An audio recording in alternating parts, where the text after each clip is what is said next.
And I'm reading from the text, the interview.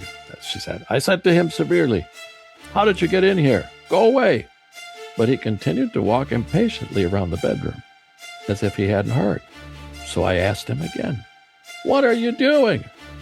But as he still didn't answer, I jumped out of bed and tried to grab him, but I grasped only air. Welcome to another episode of the Christian Mysticism Podcast and the fascinating history of Christian mysticism from the early days of the church until today. And if you haven't clicked that subscribe button or if you haven't liked the show, please take a moment and do so. It really helps us a lot. I'm Alberto de la Cruz, and I'm joined by my co-host, Dr. Carlos Ayer, the T. Lawson Riggs Professor of History and Religious Studies at Yale University. A happy summer to you, Carlos. Hey, same to you, Alberto. It's summer. Now I have the same weather you do all the time. Yeah, but without the hurricanes. Yes. Well, every now and then we get one, but yeah, not as frequently as you do. Well, consider yourself lucky. So we have an interesting episode this time, and why don't you tell us about it? Yeah, a very unusual mystic, you know. And as I think you and I have discussed many times before, the term mystic it is very stretchy, and it's applied to all different kinds of individuals who, in one way or another, have experiences of a spiritual dimension as very real. So today's mystic, Maria Simma, is very unusual because she had, I guess you could say, she was a specialist. She had a specialty, visions of people in purgatory. And she devoted her life to helping people in purgatory. And I guess questions that can pop into anyone's head is, well, what do you mean by that? Well, Maria Simma was born in Austria, in Sonntag, Austria, in February of 1915. And lived until 2004. So this makes her perhaps among the most recent, perhaps she might be the most recent mystic that we have talked about. If she's not the most recent, she is certainly among them. She was a Catholic laywoman. She was not a nun. And she, beginning in 1940, started getting visits from souls in purgatory. And it's very traditional Catholic type of experience, absolutely Catholic. And when we get into the details of what it is that she did for people in purgatory, then that will come out more fully. But she came from a very humble family. She was the second of 8 children. And at the age of 8, she became very ill, some kind of pulmonary disease, pneumonia probably, some say, which affected her physical development.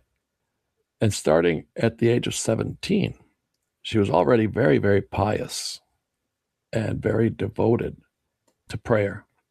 She tried to enter 3 different convents, but was rejected by all 3 because of her physical condition. And that can happen, and actually happens regularly. I mean, a religious community, as much as they would want to help someone who's ill, has to be very careful about taking on someone who will need lots of care. If a nun becomes ill once she's in the convent, that's different. Then they do this. But she says, and she says this in a number of interviews, that these rejections made her realize that it wasn't God's will for her to become a nun. So she prayed and prayed, as she usually did, and prayed specifically that she could serve God and the blessed souls in purgatory. So she went into this specialty, let's call it that, from the very beginning, early in life. But it wasn't until 1940, when she was in her, she's 25, that she started seeing souls in purgatory. So this is not a nun. This is not an educated person either, because her schooling ended early, and she worked as a nanny and a domestic servant. So we're talking about someone with a basic education, but not much more, and actually no training in theology, no sustained training of any kind. So at the age of 25, she starts to see souls of purgatory who come to her. And initially, this started out slowly. They came infrequently and only at night. But as time passed, she began to see souls of purgatory almost daily, both by day and night. So that's just highly, highly unusual. And how do we know about her? And what do we know about her? Where do we get the information about this? Well, just go on YouTube. You can actually see YouTube videos, interviews with Maria Simma, as well as YouTube documentaries on Maria Simma. So there are basically in print, if you want to know more about Maria Simma, and that's where you find all the information. Her most famous interview, which is a book, actually, it's been published. She was interviewed by a nun, Sister Emmanuel Maillard, who was also involved in the Marian apparitions at Medjugorje in Croatia.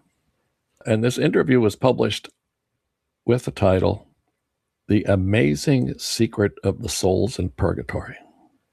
And there's another interview with an even more sort of alarming title, Get Us Out of Here, written in collaboration with Nikki Eltz, who interviewed her. And that has lots of detail. And then there's a third book with the title, Souls Visit Me. That's the current title. Originally, it was titled My Personal Experiences with the Poor Souls. So this is where we get our information on her. Plus, there are still people around. Obviously, she died in 2004. There are still people around who remember her and interacted with her. So were these visits like what some people would classify as, ghostly apparitions, a ghost walking around, or were these like conversations, sit-down conversations? Oh, the thing is that she describes many different kinds of visits, and she describes many different types of experiences. In some cases, yes, she dialogues with people. She talks with them. In other cases, they don't talk at all. Sometimes the vision is clear. Sometimes it's very fuzzy. Sometimes it's as if a person is standing right there in front of her. As a matter of fact, I had this reserved for the end because I think it's very funny. But it's not just funny. It tells you a lot about the kinds of the experiences that she would have. She said that once a man came in. Her door had been left unlocked. And he just walked through the door and into the room. And all of a sudden, she sees him and looked a little taken aback when she asked, "What can I do for you?" And he started shouting, "I'm not a soul. I'm not a soul. I'm a real person. I'm alive." So in the interview where she related the story, in parentheses, the interviewer added, she said this while laughing. So yeah, the thing is, it's very difficult. I tried to get a sense of what she was experiencing, but she experienced things so differently. At times it could be a single person. Actually, most of the time it was a single individual visiting her. But sometimes she would see large groups of people and she didn't know who they were and she couldn't communicate with them, or at least they didn't make an effort to. So you get this nearly infinite variety of experiences that she could have with the dead, basically, who are in purgatory. So it's not like, For instance, Dante Alighieri, the great Italian poet, Divine Comedy, one of the three books is the Purgatory. And it's a very detailed account, not just of the geography of purgatory, but of individuals who are in it. And it's all very graphic. Of course, it's fiction, it's poetry. Dante was not claiming to have gone to purgatory himself, but Maria Simma gives you a very, very different perspective on purgatory from Dante. In Dante's case, purgatory was pretty much a mountain, and you worked your way. You were cleansed by working your way from the bottom to the gates of heaven, from the bottom of purgatory to the gates of heaven. But Maria's purgatory is actually not a single location, although it can also be that. She said that the souls who came to see her from purgatory were all experiencing what she called a cleansing fire, and that they didn't come only from purgatory. The way she put it, the way it gets translated, is that they came to her with purgatory. They brought purgatory with them. So she also saw many different kinds of suffering souls who brought this cleansing fire with them. And she says that fire was always continuous for those in purgatory, but at different levels. Again, well, that she has in common with Dante, and the more Catholic understanding of purgatory is being an ascent up to heaven. But the fire that she describes was a purifying fire. But at the very same time, she describes the fire. It's not like when she saw these people enveloped in flames. No. As a matter of fact, she said that people usually came to her in everyday clothing. Like, they weren't wearing robes, or they weren't wearing their fancy clothing, their church clothing from when they were alive. No, they usually came to her in what she called their working clothing. So they're not wrapped up in fire. The fire is spiritual. The fire is within, she says. The condition of the cleansing fire, the condition of purgatory, is an internal state that they carry with them. And then she said that there were different forms of pain, different degrees of pain. Sometimes it feels physical, even though it's spiritual. But for some, it feels like a very tedious and difficult life on earth. For others, it involves a burning pain. But then again, you read the interviews, and depends on what question she's being asked. She's being asked a very specific question, like the one about clothing. This should bring out the detail about clothing. It's not like she relates a very well-structured narrative about her experiences. She gets asked very specific questions. So, in another interview, in one of the two interviews, she was asked about how these souls felt about returning to life on earth, that they desired to return to earth. And her answer was very clear. No way. No way. Coming back to earth would be such a step down for them. They don't want to come back to life on earth, because compared to purgatory, life on earth is full of so much uncertainty. It's not just temptations, it's not just pain and illness, but it's uncertainty. Once you're in purgatory, she points out, and this is very good Catholic theology, once you're in purgatory, you're saved. You don't have to worry about your salvation anymore. You're saved. And you know that you're going to keep progressing and progressing and progressing and progressing.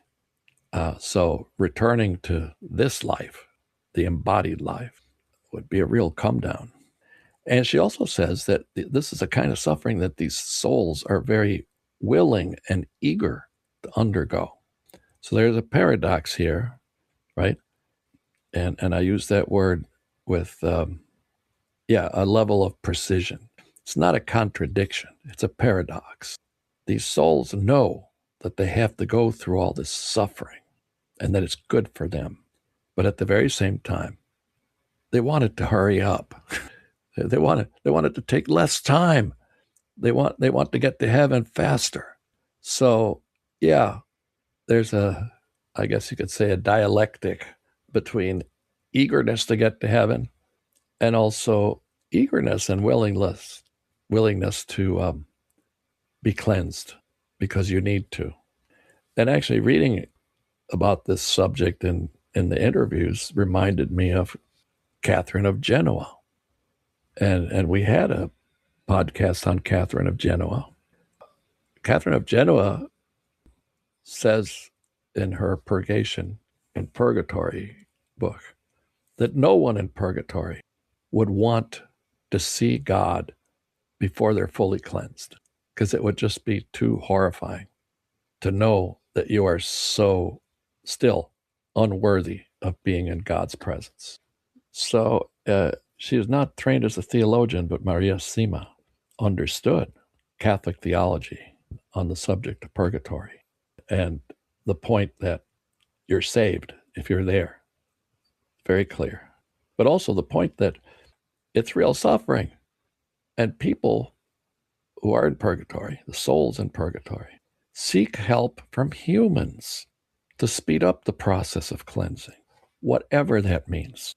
That still remains a very fuzzy subject in Maria's tug of war or dialectic between wanting to hurry and wanting to willingly undergo the suffering you need. So what these souls ask her, I mean, that's the next topic that we need to cover is, okay, so these souls come to her.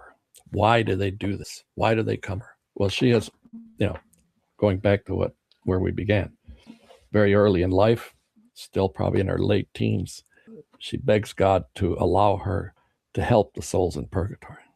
And what these souls request is very traditional Catholic teaching about purgatory and the way in which the living can help the dead in purgatory.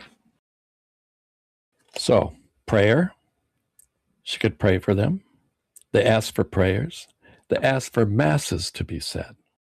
And it seemed clear to me that they would ask her to attend masses and pray for them during Mass. So it's not as if she was busy constantly passing on names to her priests in Austria. Oh, here's my list of names for this week. Say a Mass for each of them. No, it was simply that when she went to Mass, she would pray for their speedy release from purgatory. Offering or attending holy masses was considered the single most powerful tool to relieve the dead and purify the living. It's kind of a two-way street. It's an act of charity on her part. This is her ministry, but it's also an act of charity. So in a way, she's helping to speed up their purification, and they're also enabling her own purification because it's life of service to the souls in purgatory. Now, I imagine that getting visits from dead people, to use a more worldly, less Catholic term, listening to this, and I can't help but to think, a lot of people would consider this, like a seance or spiritism or something like that. Was she did she receive pushback? Well, because of that, or did that spark a controversy, or? Well, as always, there were skeptics, right, who thought she was making the whole thing up. And yes, there were rumors that she was breaking with Catholic tradition by having this constant interaction with the dead, which is what you find in 19th century Spiritism, also 20th century Spiritism or spiritualism. But she made it very clear in one of the interviews that she was not performing seances like spiritists and spiritualists did. Summoning the dead. No, she didn't summon anyone anytime. They came to her. It was their choice to come and talk to her. For instance, And you can imagine when the word gets out that this woman talks to the dead, yes, she's constantly being pestered by people who say, oh, I want you to talk with my relative, my dear dead husband, or whatever. But no, she didn't put in requests. She waited for people to show up. And sometimes the people that showed up are people she had known in life, but they tended to be a minority of the number of people that she saw. But no, she couldn't ask, oh, please show up. And she warned people not to go to seances, not to use the Ouija board to contact the dead. She warned that whenever humans attempt to conjure spirits dynamically, as she put it, it's strictly demonic. And what shows up is usually not a real spirit, but the devil. And that's very traditional Catholic teaching on this. Necromancy, summoning the dead, is a demonic craft. If you do that, you are necessarily 100% of the time involving yourself with demons. And how did the church react to her visions? I imagine she was speaking to her priest and... Oh, yes. No, although there were skeptics, as there always are, she was not doing anything that was contrary to Catholic teaching. So, for instance, these interviews, which became books, right? The literature on her, all received permission from the church for publication. They got the imprimatur, which is Latin for let it be printed, and the nihil obstat, which means there's nothing objectionable in this. But then comes the next level, and we've talked about this too, especially with visionaries. The church approved of her visions as legitimate and orthodox, but no Catholic is required to believe in the details of these visions. It's a personal matter, a personal judgment. It's left up to the individual whether they want to believe that things happen this way, or they want to believe it's real, that she talked to dead people, or not. And if you do, you're not a bad Catholic. If you don't, you're not a bad Catholic either. Or if you're somewhere in between, same thing. We've seen this before in other podcasts. Most extreme case that we have dealt with is Sor Maria de Agreda, the 17th century Spanish nun who claimed that the Virgin Mary had basically dictated her autobiography to Maria de Agreda. And this got published. It's The Life of the Virgin Mary. The Mystical City of God is the title. It has an imprimatur. It has a nihil obstat. But no one is required to believe what is said in there in all 4 volumes. So let's talk a little bit about what she saw, what she spoke about. Yeah. Boy. She... Let's go over her first visit. That gets a lot of attention, that first visit, the breakthrough. First visit in 1940. One night, it was 3 or 4 o'clock in the morning. And by the way, that is typically the time for things such as this to happen according to tradition and popular culture. Around 3 or 4 in the morning, she heard someone coming into her bedroom, and it was a complete stranger who was walking back and forth very slowly. And I'm reading from the text of the interview that she said, I said to him severely, how did you get in here? Go away. But he continued to walk impatiently around the bedroom as if he hadn't heard. So I asked him again, what are you doing? But as he still didn't answer, I jumped out of bed and tried to grab him, but I grasped only air. There was nothing there. So I went back to bed, but again, I heard him pacing back and forth. I wondered how I could see this man, but I couldn't grab him. I rose again to hold on to him and to stop him from walking around again. I grasped only emptiness. Puzzled, I went back to bed. He didn't come back, but I couldn't get back to sleep. The next day, after Mass, I went to see my spiritual director and told him everything. He told me that if this should happen again, I should not ask, "Who are you?" but rather, "What do you want from me?" So then, following night, the man returned, and she asked him, "What do you want from me?" And he replied, "Have 3 masses celebrated for me, and I will be delivered." So then I understood that this was a soul in purgatory. And my spiritual director confirmed this. So, back to your question, did she talk to her priest about it? Sure, she did. He also advised me never to turn away the poor souls, but to accept with generosity whatever they asked of me. And the interview continues. The interviewer asks, "And afterwards, the visits continued?" Her response, "Yes, for several years. There were only 3 or 4 souls above all in November, but afterwards there were more." And then the interview continues. "What do these souls ask of you?" She responds, "In most cases, they ask to have masses celebrated and that one be present at these masses," as I said before. "They also ask to have the rosary said and also that one make the stations of the cross." And then she gets asked, "Maria, do the souls in purgatory have nevertheless joy and hope in the midst of their suffering?" And here comes the response, the text I spoke about before. She says, "Yes, no soul would want to come back from purgatory to the earth. They have knowledge which is infinitely beyond ours. They just could not decide to return to the darkness of the earth. Here we see the difference from the suffering that we know on earth. In purgatory, even if the pain of the soul is just terrible, there is certitude of living forever with God. It's an unshakable certitude. The joy is greater than the pain. There is nothing on earth which could make them return to earth to live here again, where one is never sure of anything."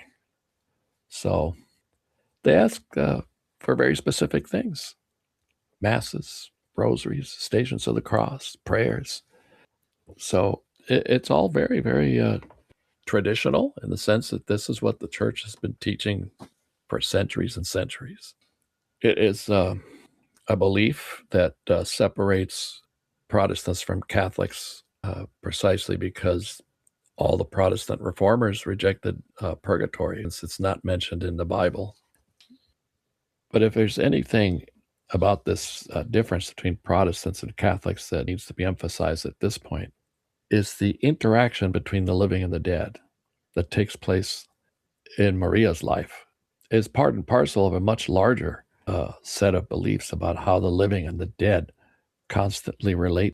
The living can help the souls in purgatory, pray for them for a faster release. The dead who are in heaven can pray for the living on earth, intercede for them, the heavenly court.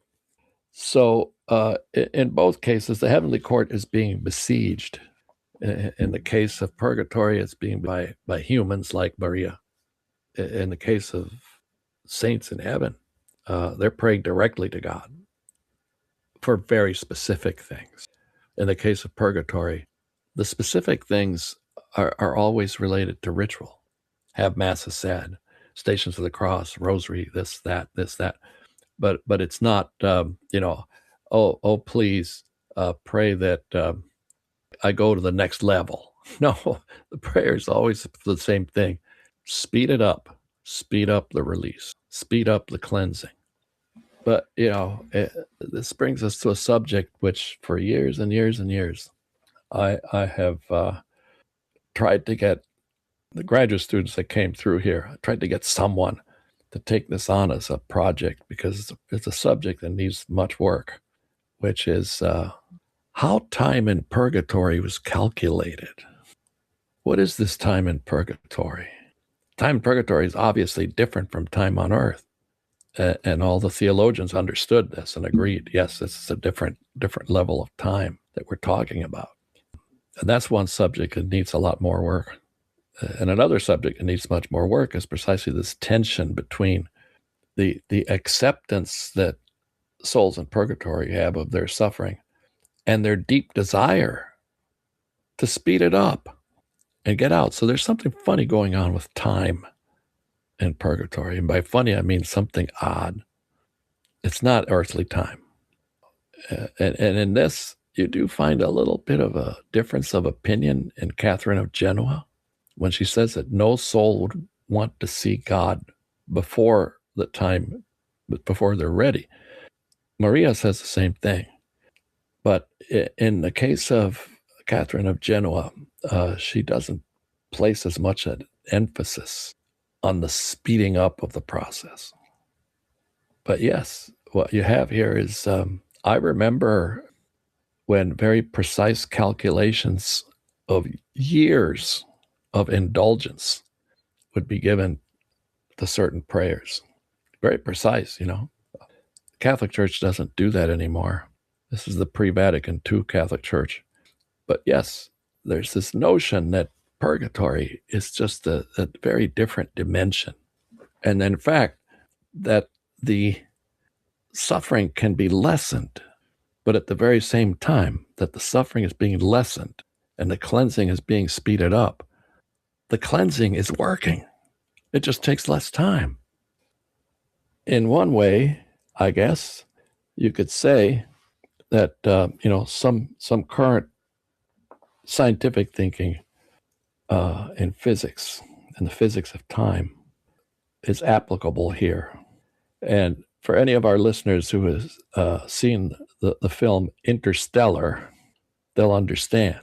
If you haven't seen the film Interstellar, please see it, because the plot of this film has everything to do with current understanding of time-space in advanced physics. So that, for instance, these characters find themselves in another planet where time is moving at a different rate than on Earth. And for every minute that they're on this planet, days, perhaps weeks or months, are passing on Earth. And there's that kind of flexibility of what time is. It's not a constant thing. It means different things in different dimensions. Time, space is not the same everywhere. There's something like that going on here with the souls being released quickly. And, Maria Simma, for instance, is no different from Teresa of Avila in this respect, that Teresa of Avila had visions in which she saw souls being released from purgatory. So there's a long tradition of that. You and I have had many discussions over our many episodes about the whole perception of time on Earth and in the supernatural realm. And I think this falls into that category. Really, God is outside of time and space. Yes. So, we consider, wow, that's a long time in purgatory. It may have been 15 seconds. That's right. Or may have been 15 centuries. It is really, to us, I don't think we can really explain it. And I'll give kudos to any of your graduate students that takes on that. No one took project. the bait. No one took the bait. They all ran away from it. How do you measure time outside of time? Yes, yeah. But they actually had numbers attached to their calculations up until Vatican II. And what I have yet to find is the origin of these calculations. The real issue, I think, is more important than who came up with the calculations and they developed, is that there's this sense, there's this understanding, there's this agreement that time, earthly time, is different from time in the afterlife. And the bottom line about this time issue is that human beings, by practicing certain devotions, can speed up the process, whatever speeding up means, right? Because if time is totally different in another dimension, well, that's the tough question. How does one conceive of that? Speeding up. Well, I don't think it's a surprise to anyone that if you're in purgatory and you're just a step away from being in the presence of your creator, you want to get out of there as soon as you can. Not necessarily not just to get away from the pain Right. the purgation, but because you know there's something on the other side that's what you were created for. Right. Yeah, absolutely. Yes. And in much of the medieval literature I read about visits from purgatory, most of them from the monastic tradition, the focus tended to be on, please relieve my suffering, rather than speed it up so I can get to the goal. I'm so eager to get to the goal. So I guess with Maria, we have an emphasis being placed on the speeding up that is in several ways different from early medieval understandings of the suffering in purgatory. Well, I'm not a medieval scholar, although I play one on a podcast. But could it be possible that because of culture and language and socially acceptable ways of expressing oneself, especially, within the church, could it be possible that a phrase such as relieve my suffering could also mean relieve my suffering of being away from God? Yeah. Not just suffering of the fires of purgatory or That's the correct. pain of Yes. purgatory. Yeah, absolutely. Because the pain, and this is also theologically correct in the Catholic tradition, that the worst pain of hell is knowing that you will be eternally separated from me. It's the separation that's the worst spiritual suffering, knowing that you will forever be away from God.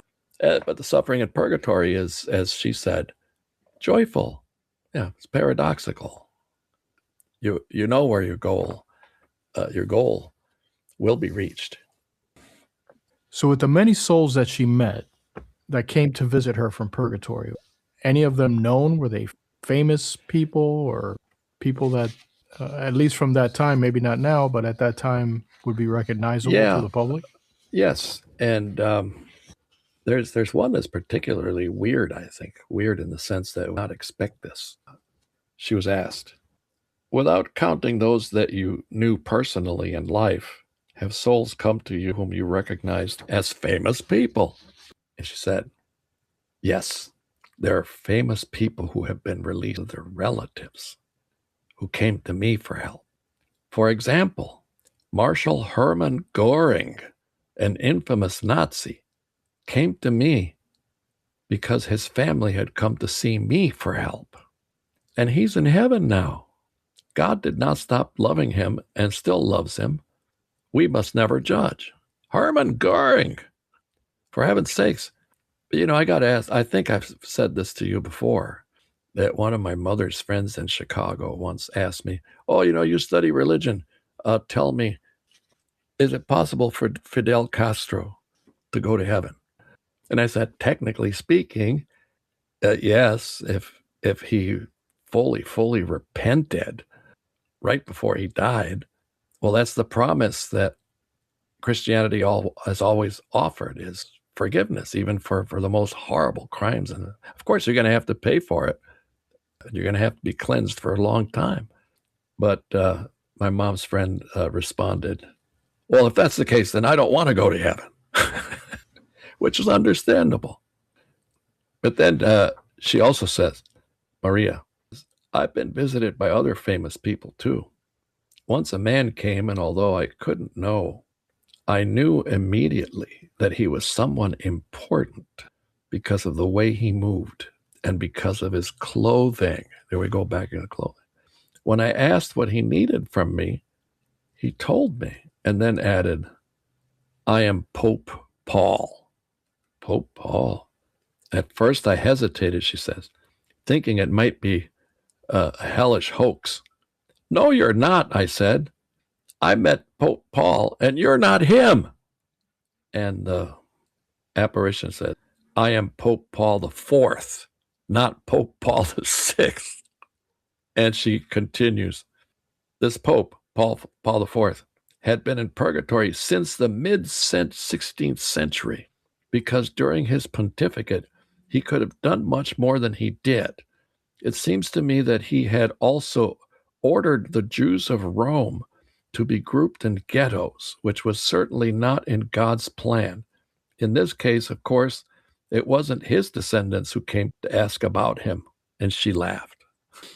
So she saw a pope in purgatory. And this shocked me. In one interview, when she was asked a similar question, she said she saw Padre Pio, who she claims had to spend a tiny visit to purgatory before being admitted. It was quite a surprise to see that.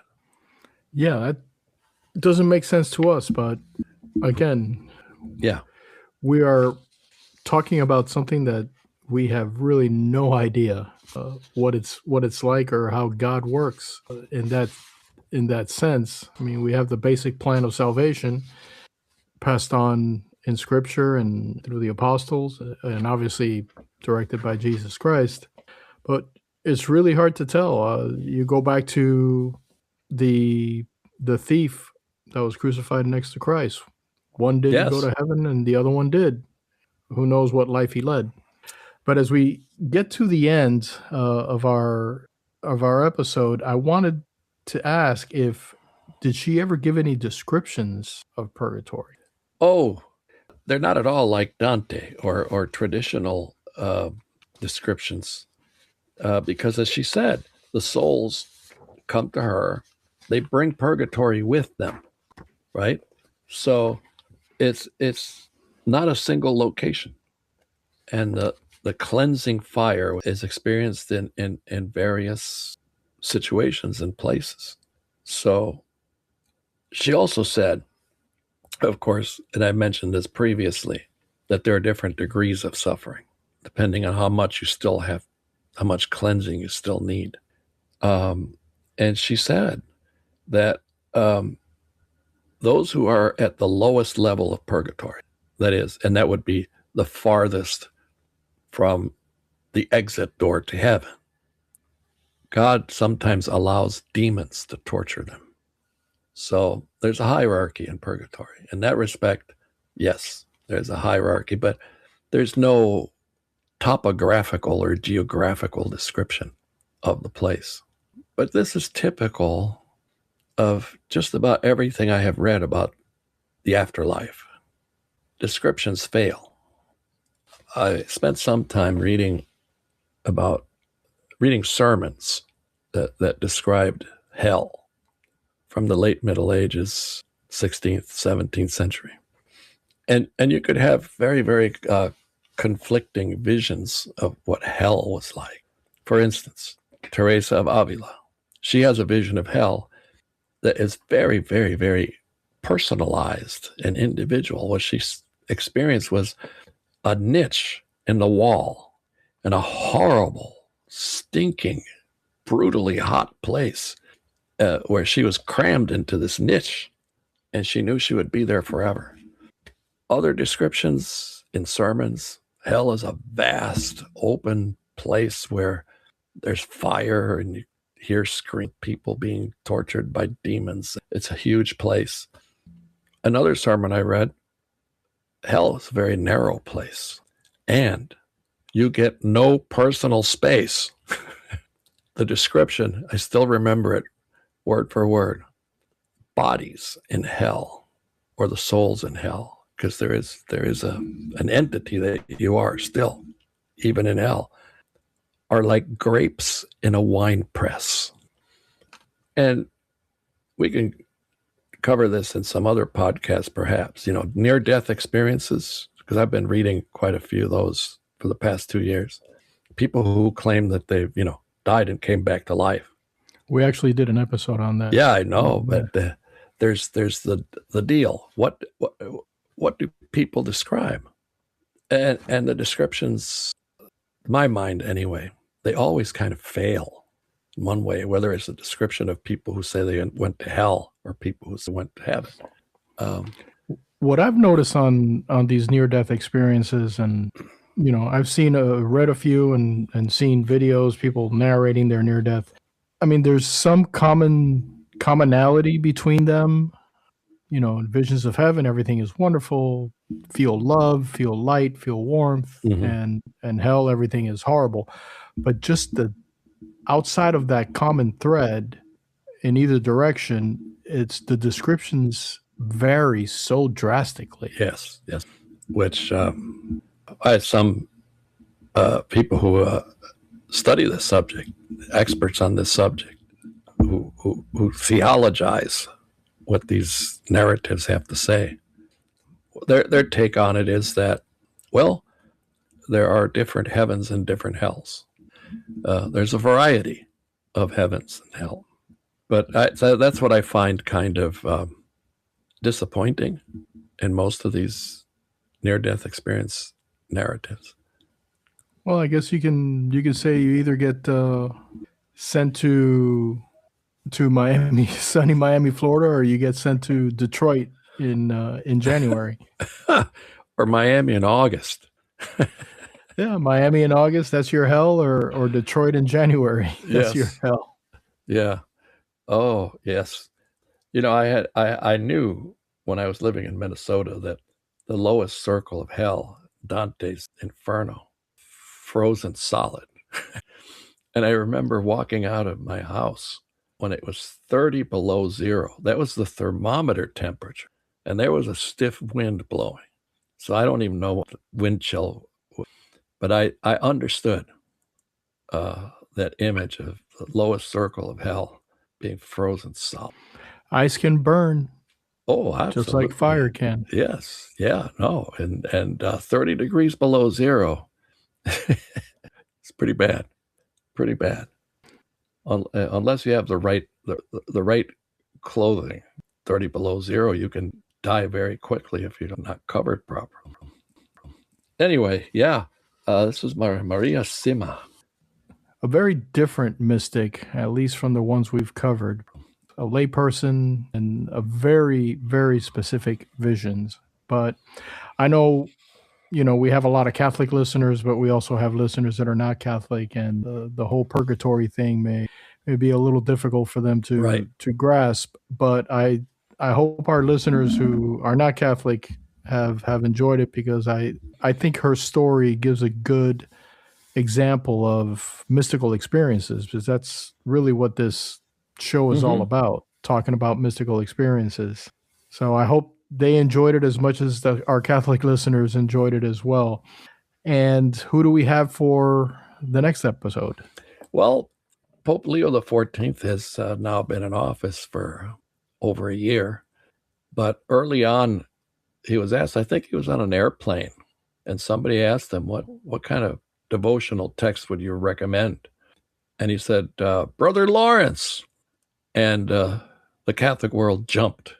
What's in Brother Lawrence? Well, we'll do him next time and see what the Pope was recommending as his personal favorite devotional text. Well, I know we've gotten a lot of requests for Brother Lawrence from our listeners, so I'm sure they're going to be happy to find out. Yes. Yeah. Thank you, Carlos. Another great episode, another great time speaking with you. And thank you to all our listeners for your continued support. And until the next time, this is the Christian Mysticism Podcast. If you have any questions for Dr. Eyre, you'll find our email address in the show notes. Just send it over and we'll try to answer it in a future episode. And don't forget to click the subscribe button so you don't miss the next episode of the Christian Mysticism Podcast.